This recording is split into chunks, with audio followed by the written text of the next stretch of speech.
সালাত পাওয়া যাবে না, নামাজ পাওয়া যাবে না। এজন্য আমি মাঝে মধ্যে বলি যে বাংলাদেশের 90% হলো মুসলমান, তার 88% হলো বেনামাজি।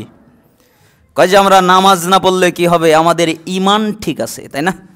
সালাফরা ইখতিলাফ করে, কয় যে যারা নামাজ পড়ে না ওদেরকে কাফের বলা যাবে না। কেন? ওরা নামাজ পড়ে না, ওরা তো আর অস্বীকার করে নাই। এই জন্য আমি মাঝে মধ্যে বলি যে আপনার ওই ভোতা বুদ্ধি দিয়ে কি হবে, এমন কি হাদিস পৃথিবীতে আছে, সহিহ হোক, জয়ীফ হোক, জাল হোক, এমন কি হাদিস পৃথিবীতে আছে যে আল্লাহর নবী বলেছেন যারা সালাত অস্বীকার করলো ওরা কাফের? এমন তো হাদিস নেই। তিনি কি বলেছেন? যারা সালাত ত্যাগ করলো ওরা কাফের, যারা সালাত ত্যাগ করলো ওরা মুশরিক। অনেকগুলো দলিল আছে, প্রমাণ আছে। আমি আপনাকে 4টা অনুবাদ করে শোনাচ্ছি। একটা হচ্ছে মুসলিমের 82 নম্বর হাদিস, ইন্না বাইনা রাজুল ওয়া বাইনা শিরক ওয়াল কুফর তারকুস সালাহ। নিশ্চয় একটা ব্যক্তি, একটা কাফের, একটা মুশরিক, এদের মধ্যে পার্থক্য সালাত। যারা সালাত আদায় করে তারা ঈমানদার, যারা সালাত আদায় করে না তারা কাফের, তারা মুশরিক। একথা একদিন আমি আলোচনা করছিলাম, তখন একজন আলেম আমাকে জিজ্ঞেস করলেন, তিনি আমাকে একটা দলিল দিলেন। তিনি আমাকে বললেন, নামাজ ত্যাগ করার কারণে আপনি কাফের বলতে পারেন না, কেন? আমি বললাম কি কারণে? তখন উনি আমাকে বললেন, রাসূল সাল্লাল্লাহু আলাইহি ওয়াসাল্লাম বলেছেন, সিবাবুল মুসলিম ফুসুকুন ওয়া কিতালুহু কুফরুন। মুসলিমকে গালিগালাজ করা ফাসিকি এবং মুসলিমকে হত্যা করা কুফরি। তাহলে বলেন, সিফিনের যুদ্ধে সাহাবীদের বিরুদ্ধে যুদ্ধ করলো, একজন আরেকজনের দ্বারা নিহত হয়ে গেল, তাহলে কি সাহাবীরা কাফের? আমি বললাম আস্তাগফিরুল্লাহ, তা হবে কেন, তারা তো কাফের নয়। তখন উনি মন্তব্য করলেন, যেহেতু সাহাবীরা মুসলমানকে মারলে এটাও কুফরি, এই কুফরের কারণে কেউ কাফের হয় না, তাই নামাজ যদি না পড়ে ও ব্যক্তিও কাফের হবে না। তখন আমি ওনাকে বললাম, আপনার বুঝ আর সালাফদের বুঝ একরকম নয়। কেন? আপনি হাদিসটা লক্ষ্য করেছেন, সিবাবুল মুসলিম ফুসুকুন, এটা বুখারীর হাদিস, ওয়া কিতালুহু কুফরুন।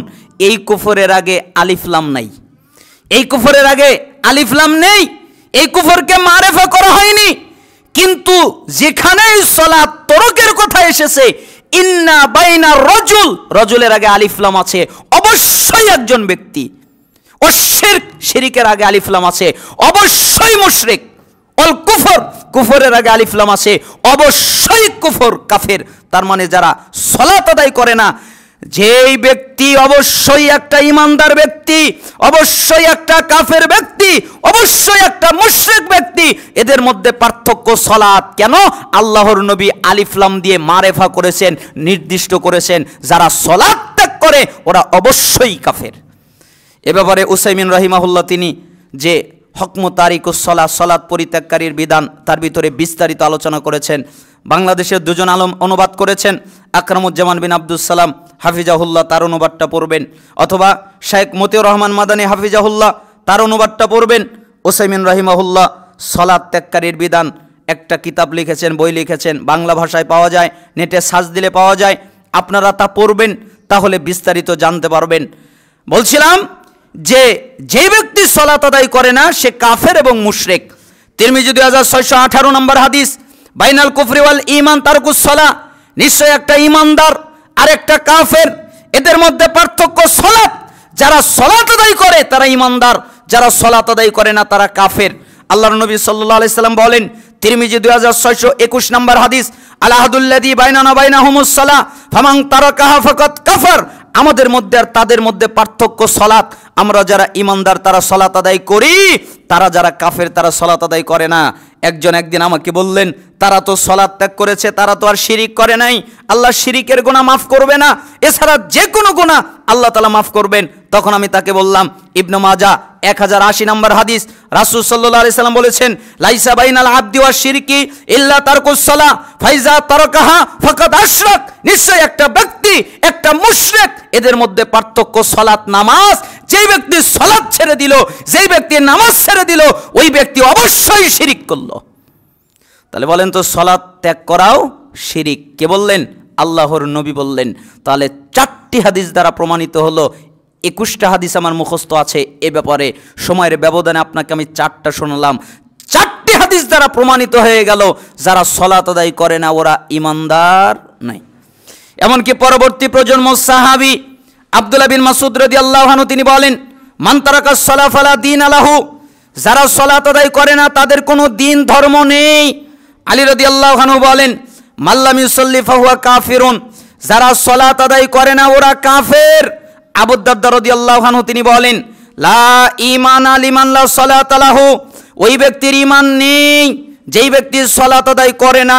এমনকি ওমর ইবনুল খাত্তাব রাদিয়াল্লাহু আনহু, এই কাহিনীটা আপনারা জানেন, রাসূলুল্লাহ সাল্লাল্লাহু আলাইহি ওয়াসাল্লামের সম্মানিত সাহাবী, ইসলামের দ্বিতীয় খলিফা ওমর ইবনুল খাত্তাব রাদিয়াল্লাহু আনহু, তাকে কেউ হত্যা করবে এরকম সাহস কেউ রাখতো না।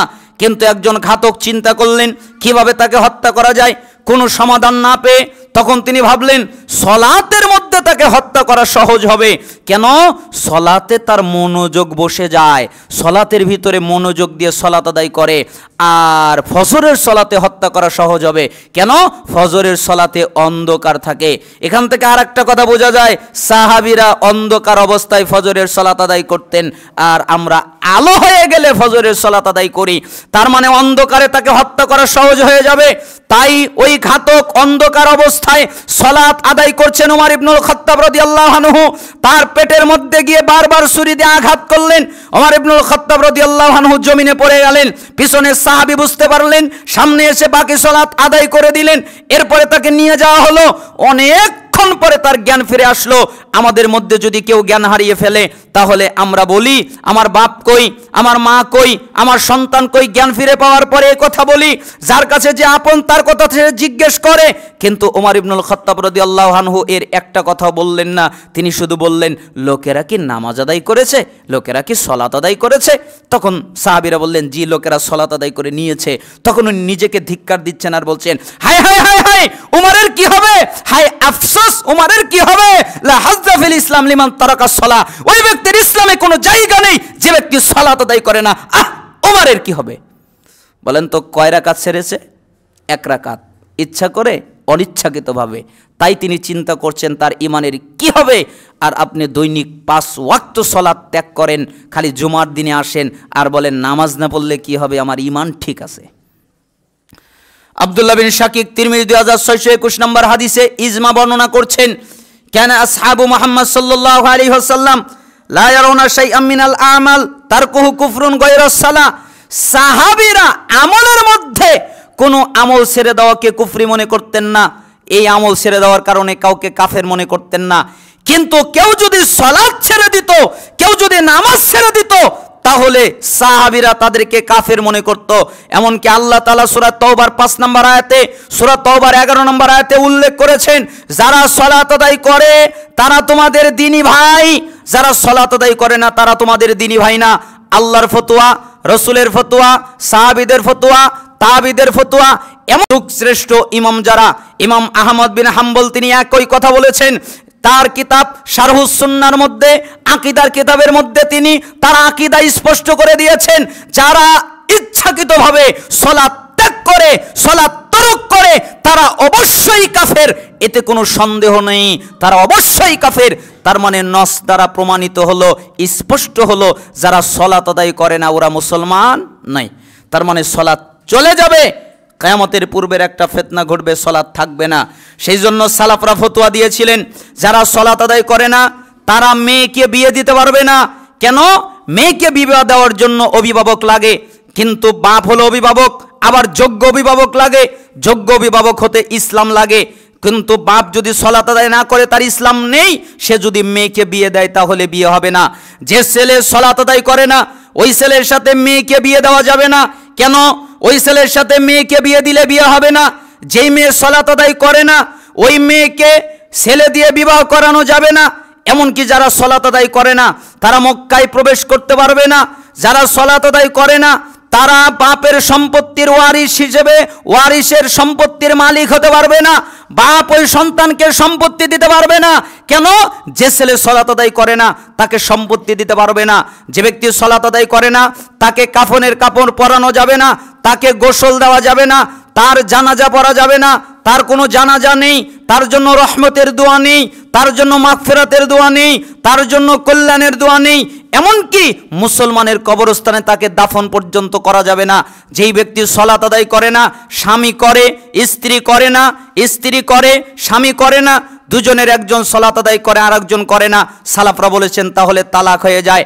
এমনকি যে ব্যক্তি সালাত আদায় করে না, সে যদি কোনো পশু জবে করে, মুরগি জবে করে, খাসি জবে করে, গরু জবে করে, উট জবে করে, অথবা হালাল কোনো প্রাণী জবে করে, তাহলে বেনামাজির জবকিত জন্তুর গোস্ত খাওয়া যাবে না। হারাম, সুদ হারাম, ঘুষ হারাম, মদ হারাম, শুকুর হারাম। ঠিক বেনামাজি যদি জবে করে ওটাও হারাম, খাওয়া যাবে না, নিষেধ। তাহলে বেনামাজি কত খারাপ!